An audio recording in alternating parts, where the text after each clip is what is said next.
Santo, mil veces glorioso, razón de mi existencia, maestro por excelencia. Los ángeles se postran ante su magnificencia. Él es merecedor de la mejor alabanza. Él es mi esperanza.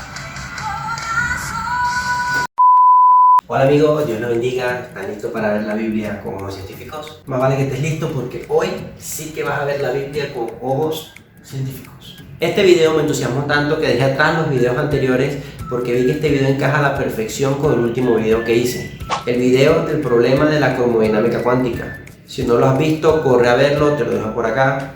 Muchas personas me han escrito, me han dado buenos comentarios, me han felicitado y de verdad yo aprecio mucho eso. Gracias por el apoyo, de verdad me alegra que les haya gustado. Y si ese video les gustó, pues prepárense porque este va a estar candela. Tendremos mucha, pero mucha teología. Mucha teología hebrea, egipcia, babilónica, también de la antigua Sumeria, Acadia y hasta de los ugaríticos. Incluso después hablaremos de la filosofía griega y cómo fue influenciada por muchas de estas culturas antiguas. Y todo esto mezclado con la posible relación que existe entre esto y el vacío cuántico. Así que sin más preámbulos, empecemos.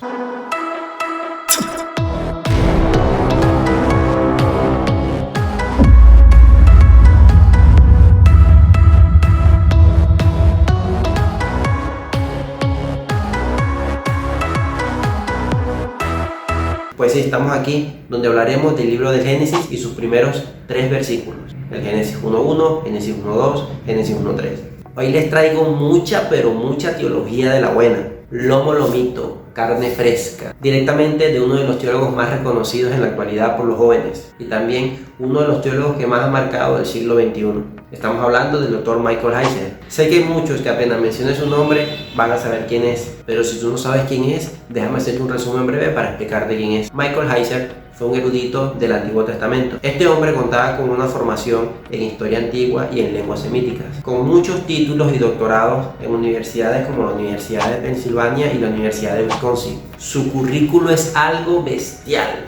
De hecho, por acá te dejo el link para que lo veas en la descripción de este video, donde podrás ver toda su carrera en los estudios en lenguas semíticas, teología, entre muchas otras cosas más. De hecho, si de casualidad tú estudias teología, debes estar algo relacionado con el software Logos de la Biblia.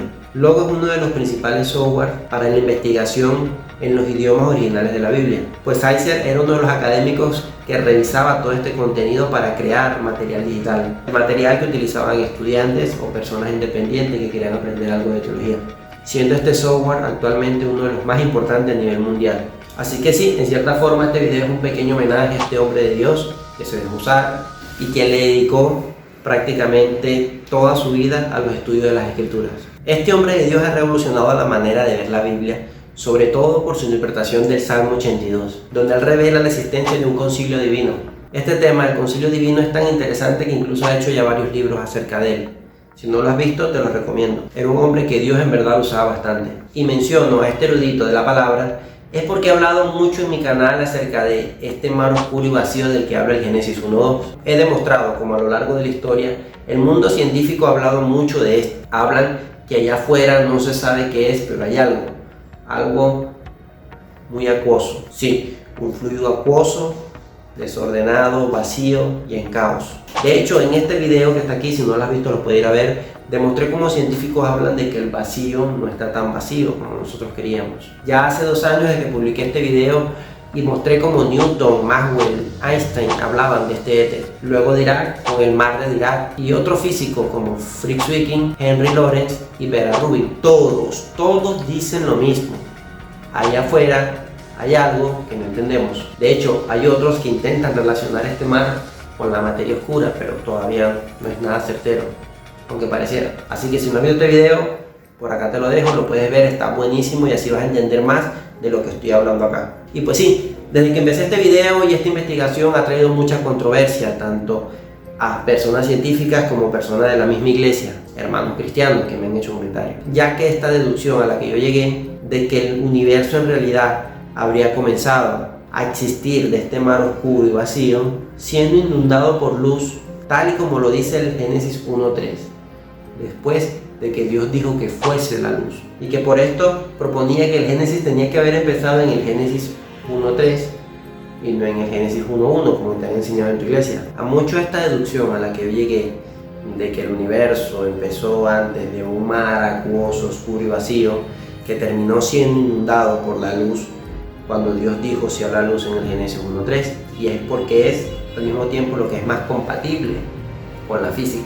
Muchos están realmente a ver la creación de esta manera, ya que creen que ver la creación de este modo es sacar de contexto los textos bíblicos, y que mi conclusión del entendimiento de la Biblia a través de solamente la ciencia podría estar errada. Pues para sorpresa mía, hasta hace unos meses me enteré de algo muy interesante, y fue que nuestro queridísimo Michael Heiser también pensaba lo mismo, y de hecho él llegó a la misma conclusión utilizando solamente la teología. Veamos. El Dr. Heiser en una de sus conferencias explica que el Génesis 1.1 y Génesis 1.2 es solo un preámbulo del comienzo de la narración acerca del inicio de la creación del universo. Y si no lo crees, pues puedes escucharlo en la conferencia que dio. Por acá te dejo el link en la descripción para que lo veas. Esto él lo logra hacer a través del análisis de la gramática hebrea. Sí, él se dio cuenta que si leemos la Biblia como cuando Dios creó los cielos y la tierra, también podría ser algo válido. Y que el Génesis 1.2 es solamente un preámbulo de la narración al comienzo de nuestro universo. Sí, así como lo oyes, la teología y la física por fin están encajando perfectamente. Porque es lógico que a través de la física tú deduzcas que todo empezó en el Génesis 1.3, cuando dijo Dios sea la luz, por el Big Bang. Esta fue la conclusión a la que llegó George Lometri, con su teoría del átomo primigenio, o el huevo primigenio, que después fue apodada de manera de burla por su hijo como el Big Bang, algo que después le hizo que agarrara mucha fama. Pero es esta la manera en la que ahora muchos lo están viendo, que en el Génesis 1.3 es cuando comenzó todo, cuando Dios dijo que entrara a la escena la luz. En el video pasado pudimos ver como en el 2023 los científicos lograron hacer un hito histórico. Los físicos del Laboratorio Nacional de Blue lograron confirmar que la luz puede crear materia y antimateria. Y todo esto a través de un proceso llamado la producción de pares de Bray-Wheeler. Si no has visto este video, corre a verlo, te lo dejo por acá, está buenísimo. Te recomiendo que lo veas para que entiendas un poquito mejor de lo que estoy hablando acá. Pero ahora vendría la segunda pregunta. ¿Y el mar oscuro?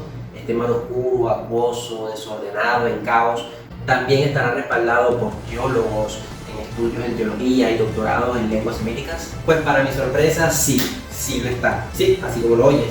Michael Heiser en una de sus conferencias lo apoya. De hecho, no solamente diría que la Biblia apoyaría este punto de vista de la creación, de un mar acuoso, sino que también casi todas las civilizaciones antiguas importantes lo harían. Civilizaciones como los sumerios, los acayos, los babilonios, los ugaríticos, los egipcios.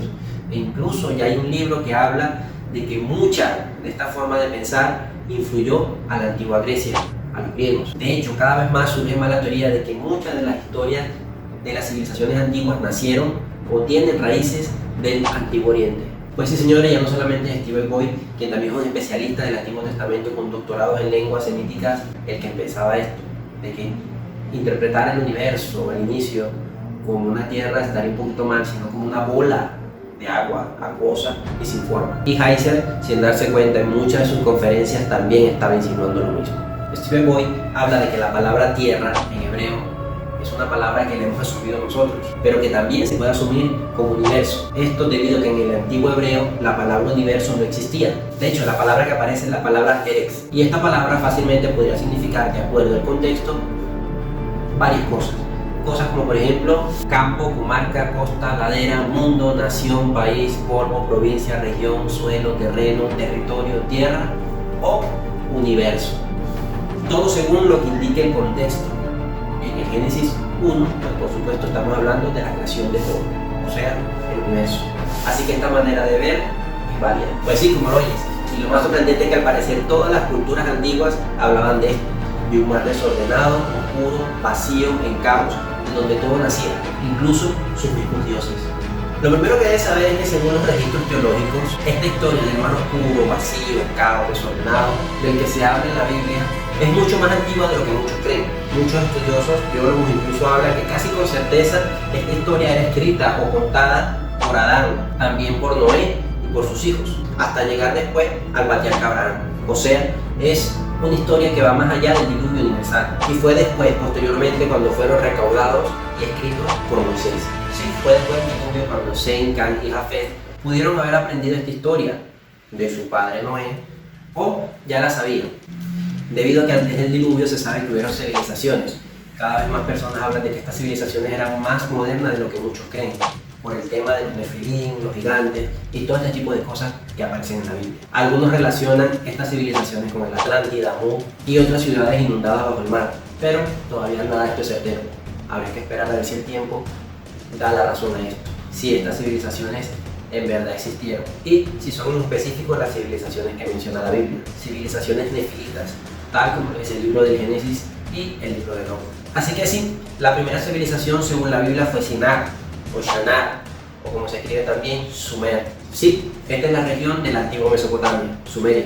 De hecho, no es coincidencia que tanto la ciencia como la Biblia afirmen que aquí en el Medio Oriente fue donde comenzó todo.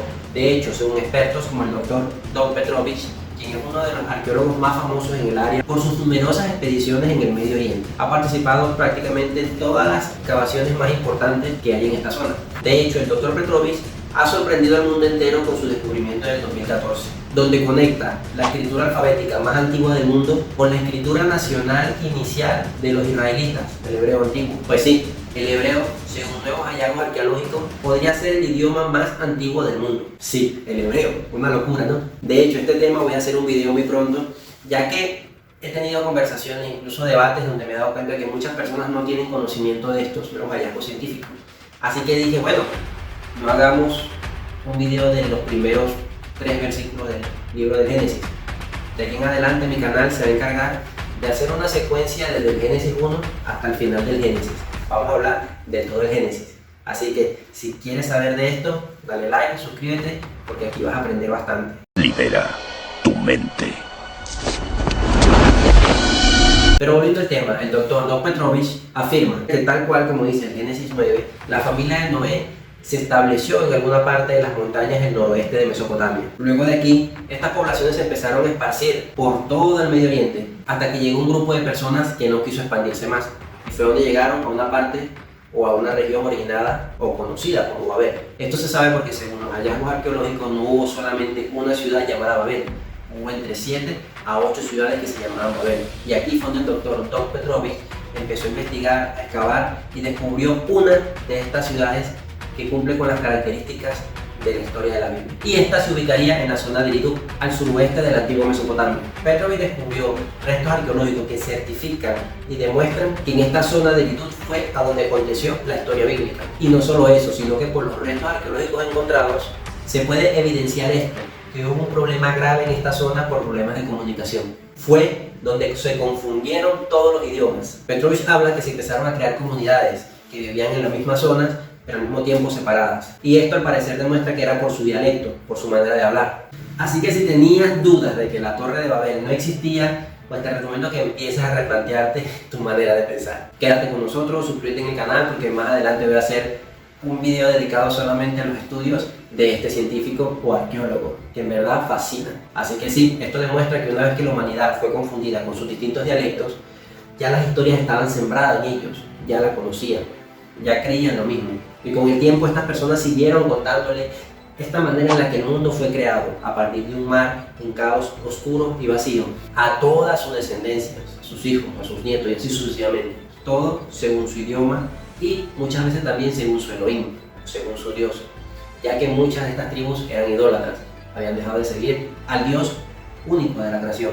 Con el tiempo estas civilizaciones le atribuyeron la creación de todo a través de este mar a sus propios dioses. Otros teólogos defienden que estos dioses eran los ángeles caídos y muchos también eran Nefilim, hijos de ángeles caídos. Estos se hicieron pasar por dioses o por el Dios Altísimo y se empezaron a atribuir la creación de todo el universo a través de este mar oscuro, desordenado y vacío. Y obviamente los primeros imperios más grandes de esta época eran los que más iban a surgir o expandir esta versión de su historia. Serían los que se atribuirían este acto como algo veraz, a pesar de que no lo era. Así que poco tiempo de haberse formado estas civilizaciones, Dios ya había elegido a una persona para apartarla de todas estas civilizaciones y contarle la verdadera versión de la historia, la versión real, la versión original, no la copia. Este hombre era el padre Abraham, o el patriarca Abraham, como muchos lo conocen. Y esta es la respuesta de por qué en la antigüedad muchas culturas ya hablaban de este mismo mar en caos, desordenado y vacío. Es algo que viene de esta zona, de este tiempo y de esta cultura y de esta fe. la hebrea y cristiana. De hecho, el doctor Don Petrovich ha conseguido restos de cómo desde esta ciudad de Eridut poco a poco se fueron expandiendo las nuevas naciones o las nuevas culturas en dirección hacia el norte, sur, este, oeste, hacia lo que es Egipto, Asia o también lo que se conocía como la antigua Grecia. Esta sería la respuesta de por qué esta versión del mar oscuro, vacío y en caos influenciaría prácticamente a todas las culturas antiguas del mundo. Y si no me crees, te lo voy a demostrar. Empecemos. Ahora sí viene lo chido. Para los sumerios el dios protagonista es Marduk. Veamos por qué. Todo empieza con el abismo acuoso. El abismo acuoso tiene una versión masculina llamada Aksu y una versión femenina llamada Tiamat. Aksu y Tiamat tuvieron dos hijos, Ea, conocido como Enki, y Enlil. Ea o Enki tuvo un hijo llamado Marduk. Para los sumerios y posteriormente para los babilónicos, el dios protagonista de su panteón era el dios Marduk, hijo del dios Anki. Marduk mata a su abuela Tiamat y con los restos de ella hace el cielo, la tierra y le da orden a todo. Pues adivina qué, Tiamat en este contexto significa un dragón o bestia acuática. Sí, hace relación a algo, al mar, algo sin control. De hecho, el paralelo de este en acadio significa Tianut o Tiantuk. Lo más sorprendente es que el paralelo de estas dos palabras en hebreo es Teón. Y esta palabra Teón es la que se consigue en el original del hebreo en el Génesis 1:2. La tierra estaba desordenada y vacía, y las tinieblas estaban sobre la faz del abismo. Abismo igual a Teón. Y el Espíritu de Dios se movía sobre la faz del Teón, de las aguas. Y sí, en la fe hebrea el Teón nunca estaba relacionado con un dios o con algo supersticioso, no, mucho menos con una persona, tampoco. El Teón siempre ha estado relacionado con un mar embravecido, sin orden y caos. Según la versión griega de la Biblia, que es la Septuaginta, significa la fuerza del caos y la oscuridad. Se refiere al gran abismo de las aguas primordiales de la creación. Pero para los sumerios, los acadios y los babilónicos, acuérdense que son culturas paganas, culturas idólatras que a todo le ponían un dios. Sí, algo muy parecido como los indios de acá. Al sol lo tenían como un dios, a la luna, al río, a todo le ponían que era un dios. Pero en la cultura hebrea nunca fue así.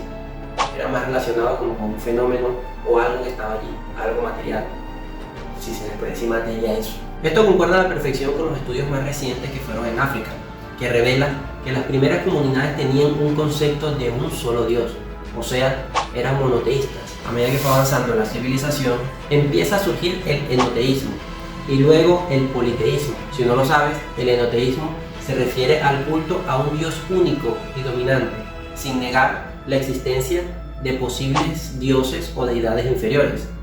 Y de hecho, esto es lo que se encuentra en la Biblia como los Elohim. Sí, dioses menores que fueron creados por un dios mayor.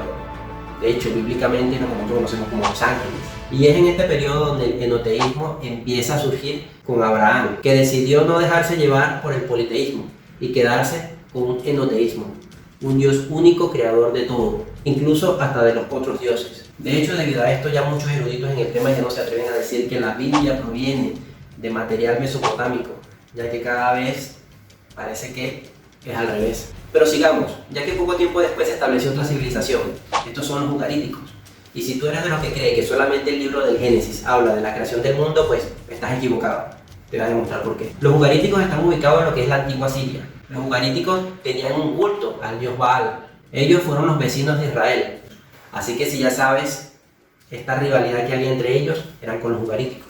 El dios Baal y el dios Yahvé. Y en el ugarítico, adivina que también había un mar en caos llamado Yan. Y este debía ser derrotado, ya que esta era la fuerza del caos. Y de este mar derrotado es que nacía todo. Así que aquí vemos una lucha entre dos culturas, la hebrea y la ugarítica, de cómo ellos se querían atribuir la creación del universo. Los ugaríticos a su dios que derribó y destruyó este Yan para crear todo, mientras que los hebreos estaban diciendo de que el que destruyó este Yan no fue el dios de los ugaríticos, Baal, sino que había sido Yahvé. Veamos. Esto lo vemos en el Salmo 74 del 12 al 18, donde dice así: con todo Elohim es mi rey desde antaños, que obras salvación en la tierra. Tú detuviste el mar, aquí mar es Yan, igual que un ugarítico. Con tu poder, quebraste en las aguas las cabezas de los monstruos marinos. El tanín, monstruo marino, aquí es tanín, en ugarítico. Otra vez, hace relación a todos esos dioses que estaban en esa agua, que para los ugaríticos este mar como que estaba lleno de dioses. En el 14 dice, tú aplastaste la cabeza del Leviatán. Según la ortografía ugarítica, Leviatán es litano y significa lo mismo, dragón marino. Otra vez hace referencia a un monstruo de agua. Y lo diste por comida a los moradores del desierto. Tú abriste la fuente y los torrentes. Tú secaste los ríos impetuosos. Tuyo es el día, tuyo también es la noche. Tú estableciste las lunas, tú estableciste el sol. Tú has establecido todos los términos del universo. ¿De qué está hablando esta persona? Está hablando de la creación, donde todo comenzó, el Génesis. Aquí vemos una lucha entre estas culturas antiguas queriéndose apoderar del mérito que tenía Yahvé por haber creado todo. Esta información vale millones. De hecho, más abajo vemos la furia del escritor por haber profanado o blasfemado este mérito que tenía Dios y dárselo a otro Dios. Cuando vemos el Salmo 72:18, miremos lo que dice. Acuérdate de cómo el enemigo ha injuriado a Yahvé y cómo un pueblo vil ha blasfemado tu nombre. Aquí estamos hablando de los ugaríticos, ya que son contemporáneos a los hebreos en esta fecha, que blasfemaron el nombre de Dios, dándole a Baal o a Baal el mérito por haber creado todo, cuando Yahvé fue el único que hizo todo desde el Génesis 1.1 hasta el Génesis 1.5. De hecho, el significado del nombre de Yahvé es ese, el que hace ser. Yahvé es el que hace ser todo, o el que hace que todo sea. Y para el escritor bíblico fue Yahvé, o Jehová, el que creó al Teón y el que lo dominó. Aquí logramos ver cómo esta historia está en los sumerios, babilonios, acadios, ugaríticos. Pero una vez que la confusión en la Torre de Babel se dio, poco a poco las personas fueron creando civilizaciones más lejos, entre ellas Egipto. Ahora veamos qué dice Egipto. Como es de esperarse, vuelve a suceder una vez más lo mismo que sucedió en Babel. Estas poblaciones siguieron expandiéndose más allá de la antigua Siria y algunos llegaron hasta lo que es la actual Egipto. Y por supuesto que en estas culturas sucedería lo mismo que en las otras ciudades. La misma historia atribuyéndole la creación a sus dioses. La teología de la creación egipcia en su religión cambia, dependiendo de donde estuviera la capital, ya que todo dependía de donde el faraón quisiera vivir. Y por supuesto, esto cambiaba la doctrina. Un hombre cambiando la doctrina, me suena familiar. Pero en términos generales, la que más predomina es la teología heliopolitana. Y con esta teología los egipcios hicieron algo diferente con el mar acuoso. Ellos lo identificaron como un caos líquido, primigenio llamado Nun, familiar, un mar acuoso llamado Nun. Sí, lo que hablamos antes. León, Tiamat, Leviatán. Este Nun de los egipcios está formado por ciertas condiciones, las cuales para ellos eran sus dioses. Estas condiciones eran 8 parejas, y las parejas eran las siguientes. La primera pareja era Nun y Nautet, que representaban el caos y las aguas primordiales. Otra vez caos y aguas primordiales. La segunda pareja era Kub y Kauke, que representaban una tiniebla y el otro representaba una tiniebla más oscura. La tercera pareja era E y Etet, representaban el espacio infinito, todo el espacio. Y la última pareja, según algunos estudiosos, era Nian y Niak, representantes de la vida y la indeterminación espacial. También se conocían como Tenemut y Tenemet, representantes del oculto. Esta última pareja al parecer tuvo varias sustituciones, ya que posteriormente también fue llamada como Amón o Amonet, que representaban el principio de lo escondido y lo misterioso. Las 4 parejas generaron un huevo, de cuyo interior surgió el sol, el dios Ra, el protagonista del panteón egipcio. Ra también era conocido como Atún. Para ellos era una antigua deidad que no interactuaba con la gente. Pero Ra o Atún emergió de este mar acuoso. Mar acuoso. ¿Te suena familiar? Ra necesitaba de este mar para poder existir. Luego Ra fue el que creó a Shub, el dios del aire seco, y Tenuf, el aire mojado.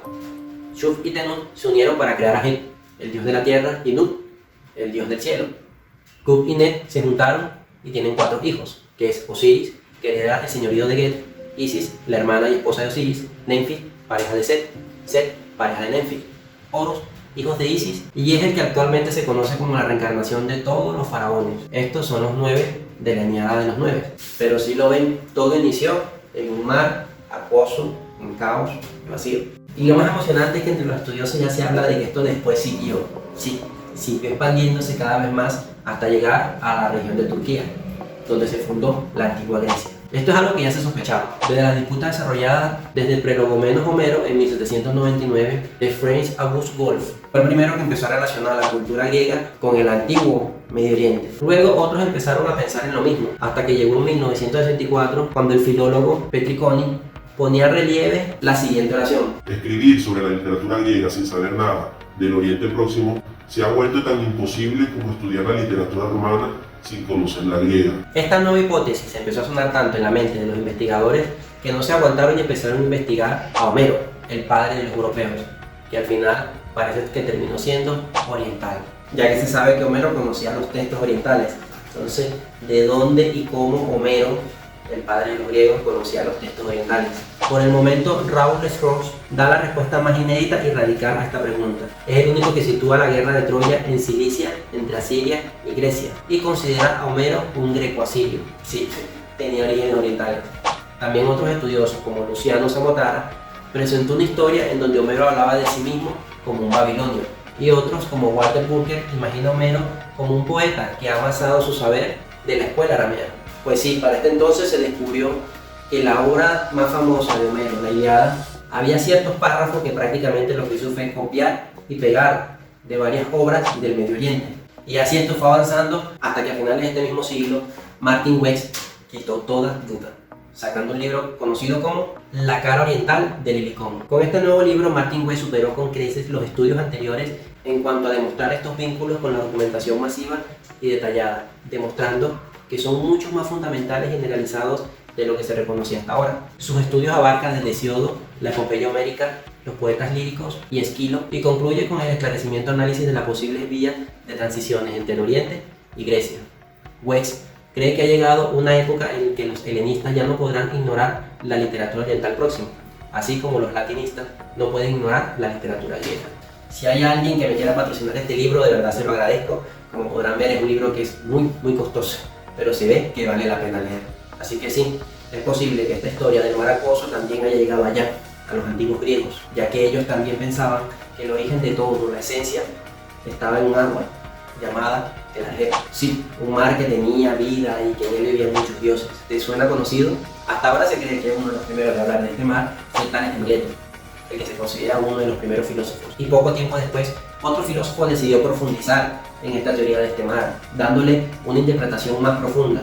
Si te gusta la filosofía griega, estoy seguro que sabes de quién voy a hablar.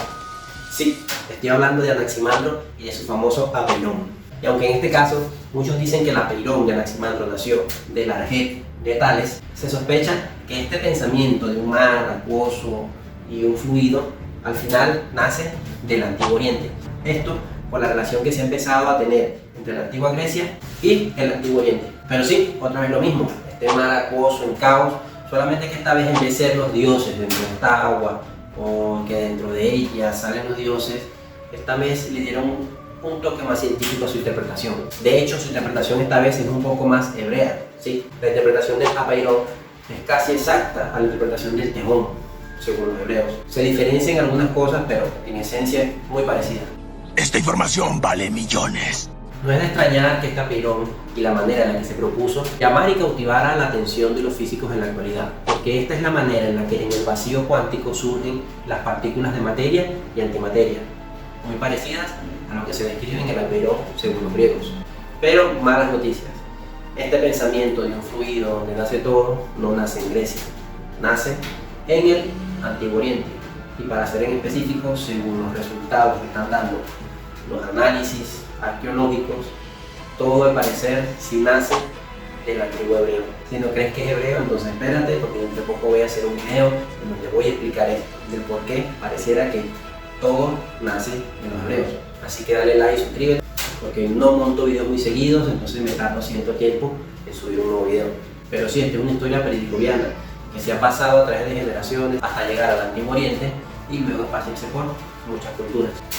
Sí, por eso me encanta la teología. Si la filosofía es considerada como la madre de toda la ciencia, para mí la teología es la buena. Y quiero aclarar que no hay que quitarle mérito a los griegos, que los griegos sí han logrado profundizar un poco más con este tema del Apeirón, ya que el Apeirón griego se parece mucho a lo que los hebreos considerarían ese mar acuoso, no como las otras mitologías que lo que hicieron fue mezclar dioses, inventar dioses y todo este disparate que hicieron.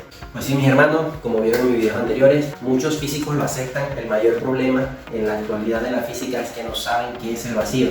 Dicen que es como si hubiera un mar allí, algo.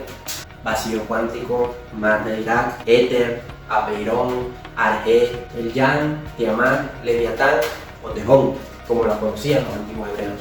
Como quieras llamarlo, o como dijo el premio Nobel de Física Hendrik Lorentz. No se puede negar al portador de estos conceptos una cierta sustancialidad. Tiene una cierta sustancialidad. De hecho, hace pocos días me enteré que un físico muy famoso había hecho en el 2017 un libro acerca de esto. Su nombre es Carlo Rovelli. Él en este libro llegó a la misma conclusión a la que llegué yo, solamente que con una conclusión un poco más atea. Es una lástima porque su odio hacia el cristianismo no lo dejó darse cuenta de que esta visión de un mar oscuro, desordenado y vacío era más antigua, es de mucho más atrás que los filósofos griegos. Lo que me hace recordar las palabras del sabio John Lennox. Physical laboratory in Europe, and I don't know what it was I said, but one of the physics professors interrupted me and he said, "Please tell us you were joking when you said that the Bible could inform us in any way as to issues in science." I said I was not joking. Let me give you a simple example. The statement in Genesis, "In the beginning God created the heavens and the earth," is, of course, pre-modern science. It was written thousands of years ago. But dare I suggest to you that if instead of for centuries listening to Aristotle and his ideas of an eternal universe, you had taken the biblical worldview seriously, you might well have looked for evidence for a beginning before you did. Y yo sugiero que en lugar de haber escuchado por tantos siglos y milenios a Anaximandro, tal vez hubiesen escuchado más a la Biblia y se hubiesen dado cuenta de que ese mar desordenado, vacío, en caos y oscuro ya estaba allí desde hace mucho tiempo. Y si algún malintencionado viene por allí diciendo que bueno, entonces el Dios verdadero puede ser cualquiera de estos dioses de la antigüedad, pues no. Si te pones a analizar todo el video te darás cuenta que todos estos dioses de la antigüedad son creados y al mismo tiempo vienen de algo, mientras que el Dios hebreo no, simplemente estuvo allí desde un principio, siempre va a estar y es como que no tiene tiempo. Esa es la diferencia entre la teología hebrea con las teologías de los otros mitos. Si tú eres cristiano debes sentirte orgulloso de esto. El Dios en el que creemos no tiene ni principio ni fin, está fuera del tiempo, es un Dios increado. El siglo XXI vino con todo, así que si quieres seguir aprendiendo conmigo, dale like, suscríbete, así me apoyas con este canal de YouTube y me estarás apoyando con toda esta investigación que estoy haciendo. La intención de todo esto es traer material edificante para ustedes, que ustedes aprendan, mientras que yo con toda esta investigación siento que voy aprendiendo también en el conocimiento, en las cosas de Dios, en el origen de todo. Y sé que posiblemente con el tiempo este canal no vaya a ser un canal tan grande como de otras divulgaciones científicas, por los temas que hablo y por el tiempo que le dedico, ya que tengo muchos compromisos personales. Por eso siempre te digo que suscríbete, porque no sé cuándo voy a montar otro video, puede pasar un mes, 2 meses, no sé. Pero siempre la intención va a ser enseñarlos a ustedes y que este canal sea de una edificación. No importa si no lo llego a monetizar o si no llega a ser grande, pero la intención es que este mensaje llegue a ustedes y ustedes aprendan conmigo. Solo eso. Gracias una vez por acompañarme y siempre recordándote que si no tienes a Jesucristo en tu corazón, corras y lo aceptes. No hay decisión más importante en la que tú puedas hacer en el mundo entero que esta. Él te está esperando, búscalo de Él y créeme que no te vas a arrepentir. Cuídense mucho, que Dios me los bendiga. Vemos ahora que la evidencia astronómica lleva una visión bíblica del mundo. Los detalles difieren, pero lo esencial de las exposiciones de la Biblia y la astronomía coinciden. Para el científico que ha vivido según su fe ante el poder de la razón, la historia acaba con un mal sueño. Ha escalado la montaña de la ignorancia hasta a punto de conquistar el pico más alto, y cuando supera la roca final, es recibido por un grupo de teólogos que estaban allí sentados desde siglos.